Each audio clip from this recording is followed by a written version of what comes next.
Good morning. It's Wednesday, April 5th. I'm Joe Elkier here with Damian White. Welcome back to the Gold Spot.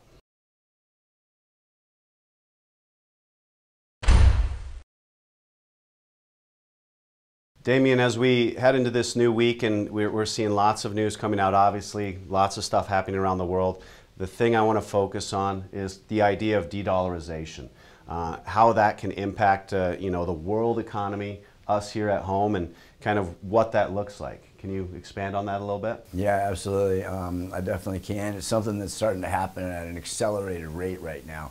The dollar being the world reserve currency is something that basically it was the glue for the entire global economy. Everything was traded in that, local goods, international trade, and certainly all of the oil and energy and commodities and things like that.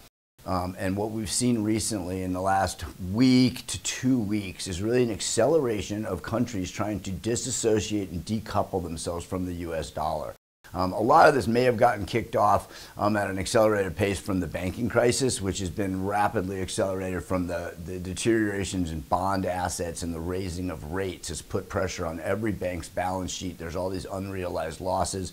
We started seeing it with Silicon Valley Bank and Signature Bank, but it's everywhere. It's on the Federal Reserve, it's on JP Morgan, Bank of America, and all the international central banks, probably, and lots of local banks as well. So what they basically ended up doing is decoupling. So China has gone in, they've brokered a deal with Saudi Arabia and Iran, two mortal enemies. The enemy of your enemy is your friend now.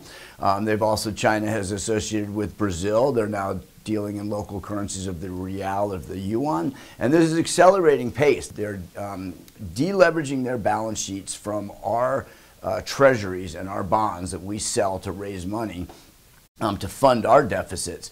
And so that's accelerating very quickly. And I don't think anybody thought it could happen at this type of a rate, but we're seeing it on a daily basis that countries are saying, we're not working with the United States anymore, and we're not going to attach our currency to your currency, peg it to your currency. So it's something to keep your eye out on for sure, and it is accelerating. That's very interesting. So now we're seeing a lot of smart money and a lot of talk around the world about smart money moving into precious metals. What does de-dollarization mean for the future of metals in the coming months, years? Well, I mean, in the short term, right out of the gate, it's fear and it's protecting your assets. No one knows what all these currencies are going to do and what the ultimate impact is. I mean, we're in the largest, grandest experiment monetarily that the world's ever seen. I mean, after printing $11 trillion in just a few years, no one really knows the outcome of it. But we have seen a tremendous influx in customer and client concern, and also then allocating into diversifying their cash assets especially, but other assets into precious metals and gold and silver primarily. And what we saw yesterday with the ADP payroll report showing that the job market is actually slowing down and the Fed's interest rates are putting a lot of pressure on this economy right now, that means that they're going to have to let up.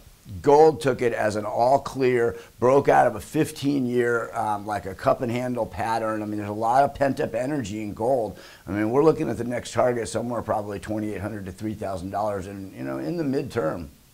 Lots happening. Go to our website, sbcgold.com, request some information, give us a call. We're here to help. We'll see you next week.